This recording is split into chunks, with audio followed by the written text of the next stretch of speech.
Good morning students, my name is Shivangi from city group of colleges Lucknow.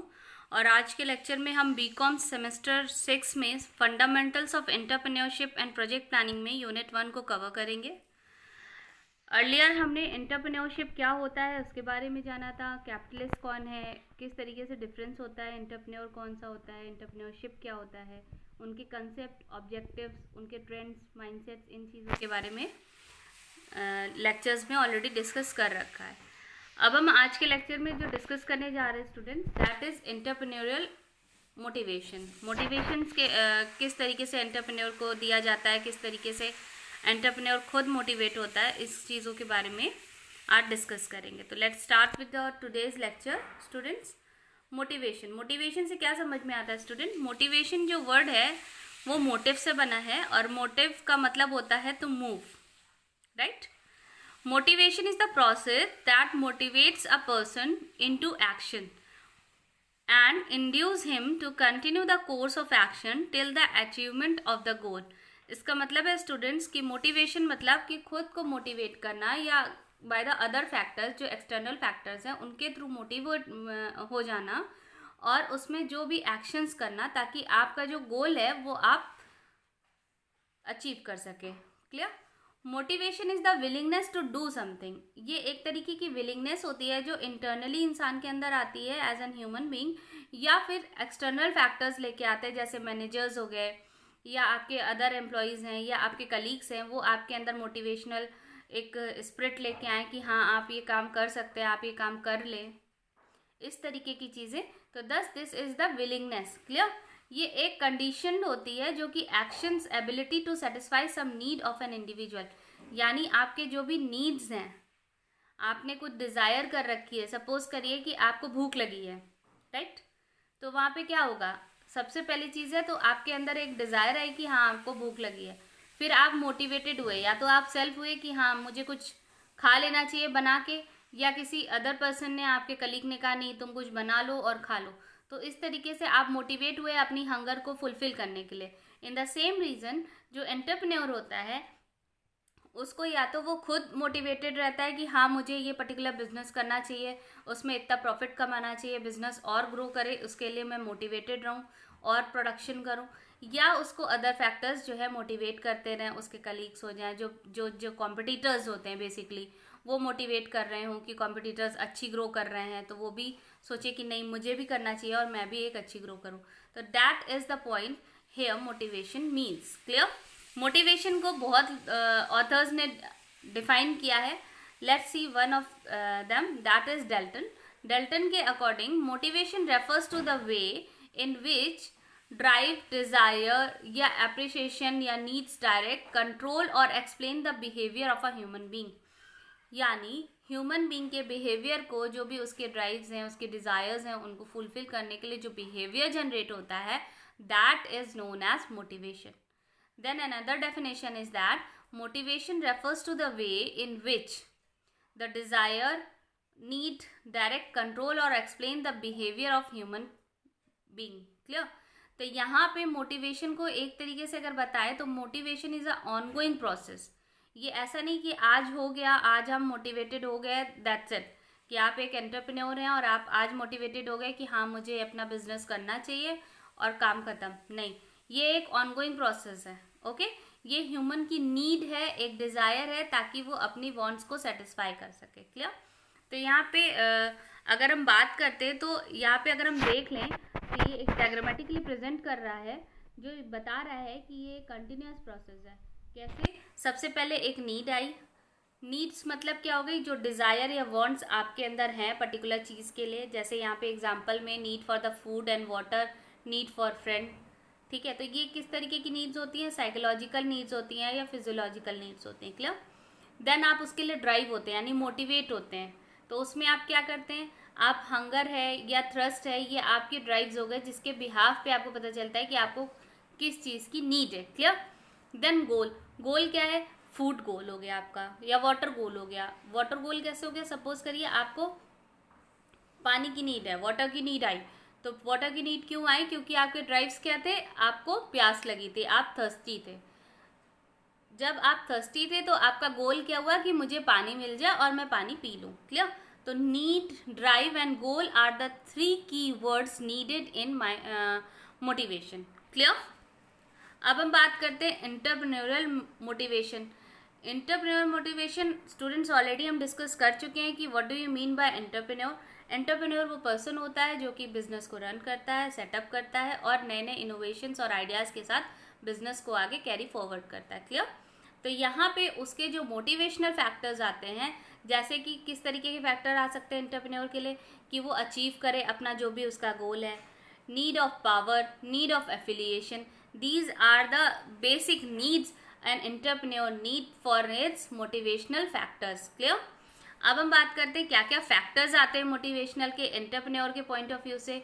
One by one हम इनको थोड़ा detail में जानने की कोशिश करते हैं students. So number 1 will be a risk taking ability. सबसे पहला मोटिवेशनल फैक्टर जो एक एंटरप्रेन्योर के अंदर होना चाहिए, that should be a risk taking ability.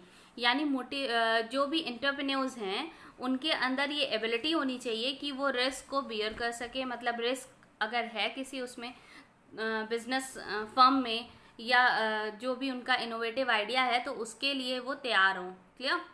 जैसे कि अभी आप अगर बात कर लें, एक एग्जांपल लेते हैं, तो एग्जांपल ये हो गया कि सपोज करिए एज एन एंटरप्रेन्योर मैंने डिसाइड किया कि मैं एक नए तरीके का प्रोडक्ट लॉन्च करूँगी विथ सम इनोवेशंस. क्लियर. तो यहाँ पे क्या है कि मैंने लॉन्च तो करने का सोचा है, लेकिन कोई ज़रूरी नहीं है कि जो आपका मार्केट है या जो आपका पब्लिक है वो उस पर्टिकुलर प्रोडक्ट को उतना लाइक करे और आपको प्रॉफिट हो ही हो. तो इस तरीके के रिस्क के लिए एंटरप्रेन्योर हमेशा तैयार होना चाहिए. क्लियर. सेकेंड आ जाते हैं tolerance of ambiguity. Tolerance of ambiguity means हो गया कि कई बार क्या होता है कि आप एज एन एंटरप्रेन्योर इतने मोटिवेटेड होने चाहिए कि कोई भी तरीके की कुछ भी प्रॉब्लम्स आ रही हैं, भले वो गुड्स एंड सर्विसेज की मार्केटिंग की हो या कस्टमर्स के फीडबैक्स की हो या फिर जो आपके एम्प्लॉयज़ जो जिनको आपने अपने अंडर में रख रखा है प्रोडक्शन के लिए, उनके थ्रू किसी भी तरीके की एम्बिग्विटीज़ हो रही हैं, वो सारी की सारी आप एज एन एंटरप्रेन्योर टॉलरेट कर सके, उसको मैनेज कर सके, ये एबिलिटी आपके अंदर होनी चाहिए. मोटिवेटेड आप होने चाहिए इस चीज़ के लिए as an entrepreneur. Clear. Then the third point is locus of control. Locus of control means कि एज एन एंटरप्रेन्योर पर्सन को सेल्फ मोटिवेटेड होना चाहिए for controlling all the events and all the management activities, whether it should be an external activities in his enterprise or internal activities. Clear students. Fourth should be self efficiency. Self efficiency here means कि आप self motivated होने चाहिए कि आपकी efficiency अच्छी हो, आप एक अच्छे प्लानर हों, आप डिसीजन मेकिंग प्रॉपर कर सकें एज एन एंटरप्रेन्योर. आपका एटीट्यूड जो हो वो पॉजिटिव एटीट्यूड होना चाहिए towards each and every minute events you organise in your enterprise. Means अगर आप प्रोडक्शन कर रहे हैं तो आप पॉजिटिव एटीट्यूड के साथ करें कि हाँ मैं इतना प्रोडक्शन कर रहा हूँ एज एन एंटरप्रेन्योर तो मेरा इतना सेल्स तो हो ही जाएगा. मार्केटिंग मैं कर रहा हूँ तो I will get the positive response. Clear. तो इस तरीके से मोटिवेशनल फैक्टर सेल्फ एफिशिएंसी का एक एंटरप्रेन्योर के अंदर होना चाहिए. Then goal settings. As an entrepreneur आपके गोल्स ऑलरेडी आपके माइंड में सेट होने चाहिए कि आपको फाइनेंस कितना रिक्वायर है, आप फाइनेंशियली कैसे परफॉर्म करेंगे, कैसे आप ग्रो करेंगे और टाइम टू टाइम कैसे अपने प्रोडक्ट में इनोवेशंस लेके आएंगे. इस तरीके की चीज़ों के लिए आप सेल्फ मोटिवेटेड होने चाहिए. Clear. Now students, independent. Independent is the basic motivational factor and any entrepreneur need to have. Means he should be independent of his judgment, of his decision making, of making any type of innovative idea he is trying to get it into in the production. Then he should take his own decisions without getting bias from another decisions. Right? Then egoistic नहीं होना चाहिए. जो भी आपका entrepreneur है वो egoistic नहीं होना चाहिए. वो अपने वर्क को जो भी उसका काम है उसको वो एज एन एंजॉय करके करे. उसके जो ड्रीम्स है उसको फुलफिल करने के लिए वो सेल्फ मोटिवेटेड होना चाहिए, उसका इंटरेस्ट ये होना चाहिए कि जो भी जितना ज़्यादा आप प्रॉफिट मैक्सिमाइज कर सकें, जितना ज़्यादा आप सोसाइटी के बेनिफिट के लिए आप इनोवेशंस अपने प्रोडक्ट में कर सकते हैं, आप उतना करिए। तो these are some of the motivational factors an entrepreneur should have in his personality, either from internal or from any external sources. Clear? Now students, there are many theories given on motivation. Let's discuss one by one of them. Theories of motivation. Motivation आप समझ गए कि क्या हो गया? To move or to motivate someone, एक ability generate करना, right? तो motivational theories can be classified into two. Motivational theories को हमने 2 parts में classify कर रखा है, content में और नीड थ्योरीज में एंड प्रोसेस थ्योरी, राइट। और मोटिवेशनल जो थ्योरीज हैं, these theories are also called the content theories of motivational, और कुछ अदर थ्योरीज हैं जिनको हम प्रोसेस थ्योरीज के नाम से जानते हैं, क्योंकि उसमें किस तरीके से प्रोसेस हो रहा है उसके बारे में आगे डिस्कस डिटेल में किया गया है। तो by the help of this diagram you can easily see students कि कैसे मोटिवेशनल थ्योरीज को 2 पार्ट्स में डिवाइड किया गया है। सबसे पहले पार्ट आ जाता है कंटेंट थ्योरी। कंटेंट थ्योरीज में क्या है, जो भी ऑथर, जो भी मार्शल हो गए, एल्वर्ड हो गए, हेजवर्ड हैं, इन सब ने अपने अपने कंसेप्ट दिए हैं पर्टिकुलर मोटिवेशन के बिहाफ पे कि किस तरीके से मोटिवेशन हो रहा है, उसकी अपनी अपनी थ्योरीज दी हैं। Then the process theory. Process theory में किसने किसने अपनी थ्योरी दी है? ब्रूम्स ने दी है, इक्विटी थ्योरी आई है, गोल सेटिंग थ्योरीज आई हैं। क्लियर? अब हम इनको 1 by 1 इन डिटेल पढ़ेंगे, क्योंकि these are very important from the point of view of your examination. यहाँ पे इनके नाम, जैसे मार्शल थ्योरी है तो मार्शल थ्योरी में कितने स्टेजेस हैं या क्या है, ये MCQs में पूछा जाता है स्टूडेंट्स, राइट। तो यहाँ से आपके बहुत ज़्यादा MCQs बनते हैं students. Motivation is one of the important topic. तो अब इसको हम थोड़ा डिटेल में और अच्छे से पढ़ेंगे स्टूडेंट्स। तो सबसे पहले स्टार्ट करते हैं हम Maslow need hierarchy theory. Okay students, तो मैस्लो नीड हायरार्की थ्योरी में सबसे पहले जानना है कि मैस्लो ने 1943 में अपनी ये थ्योरी दी थी। Okay, this postulate a hierarchy of need that progress from the lowest substance level need to the highest level of self awareness and acquisition, right। जो मैस्लो की नीड हायरार्की थ्योरी है, ये basically जो human being हैं उनकी needs के according bifurcate किया गया है नीड्स को, from the lower to the upper section, right. और इसको जो है मैस्लो ने 1943 में दिया था इस थ्योरी को। Once each level has been meet, the theory is that an individual will motivated by and strive to progress to satisfy the next higher level of need. It means students कि Maslow ने need को 5 stages में divide कर दिया, 5 levels में divide किया। उसके बाद अकॉर्डिंग टू मैस्लो, अगर आपकी first level of need fulfil हो जा रही है, then the person or the individual human being will shift or will be motivated to get into the next higher level of need. Clear? The 5 level of Maslow hierarchy theories are shown in the particular diagram below. Let's see the diagram first. Here you can see this triangle. In this triangle, it is divided into 5 parts. Clear? So from the bottom to the upper section, the needs are been given, means they are going in an ascending order, right? Suppose the first level will be psychological need.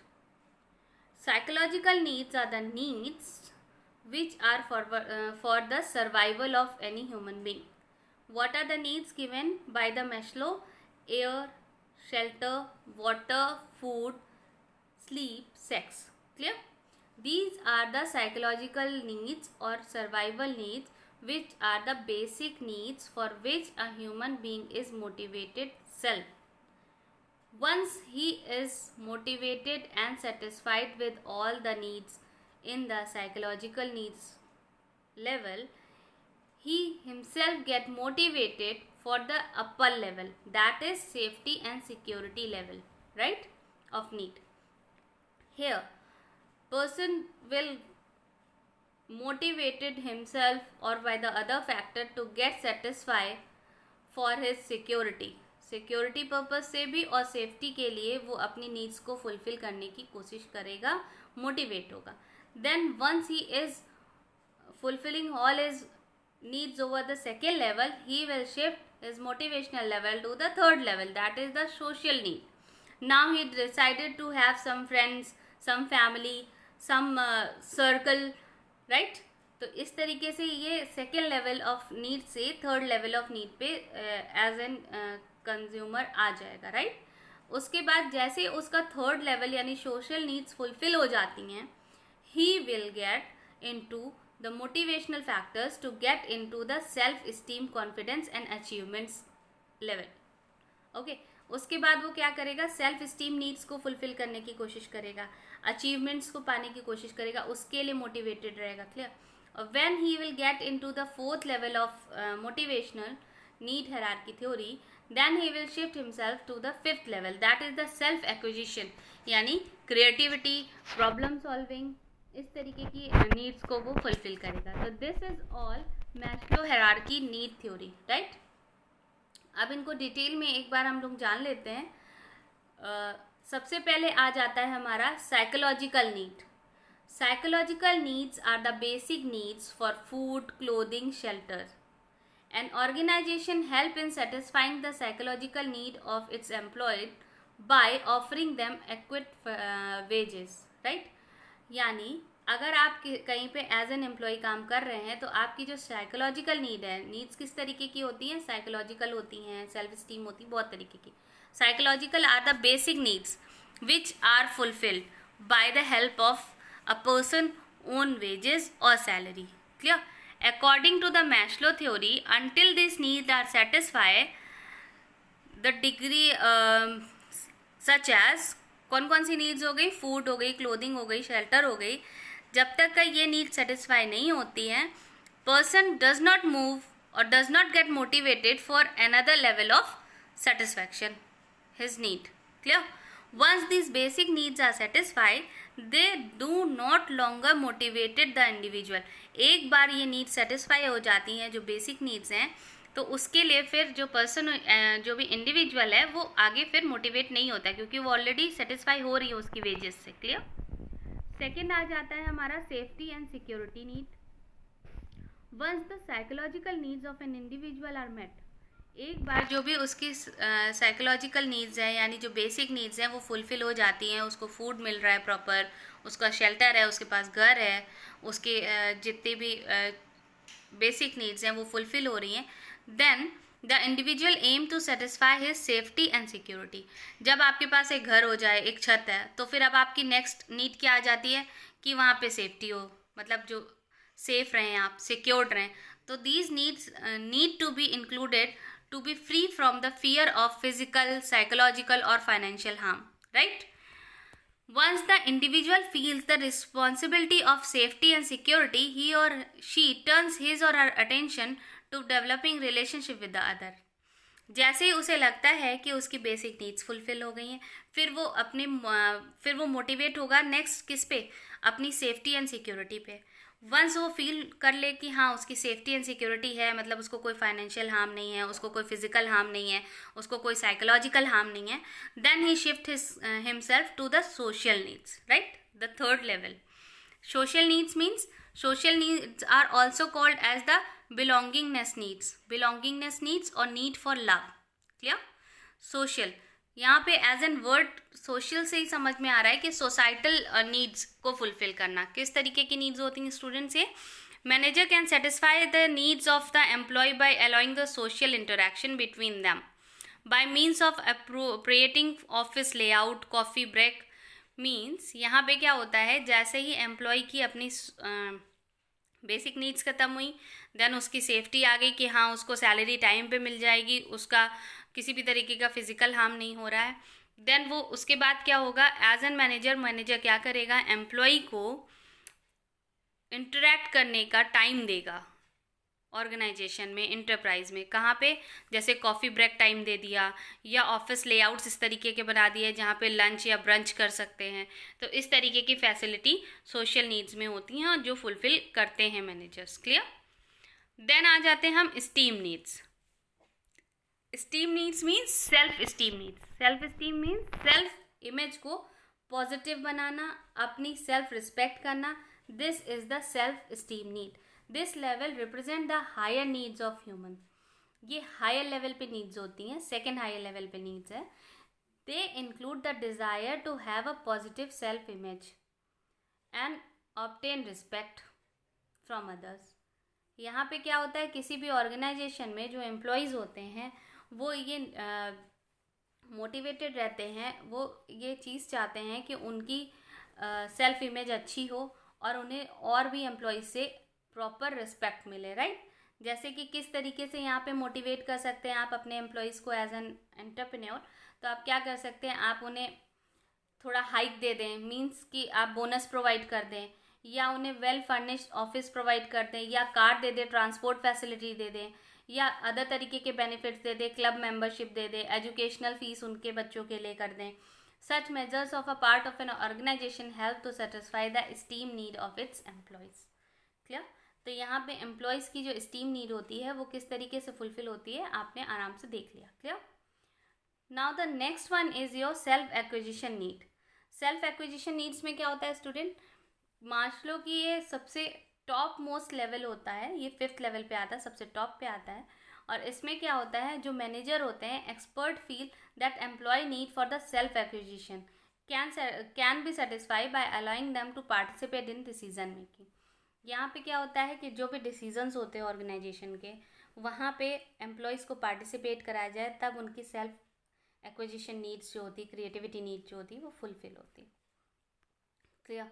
अब यहाँ पे क्या रहता है कि कुछ workers ऐसे होते हैं जो कि चाहते हैं कि उनकी क्रिएटिव स्किल्स आएँ, तो वो क्या करेंगे, इनोवेशंस में अपने आइडियाज़ को शेयर करेंगे मैनेजमेंट से, या फिर जो भी डिसीजंस हैं उसमें वो अपने आइडियाज़ को रखेंगे कि हाँ सर अगर हम ऐसे कर लें तो ऐसे हो सकता है।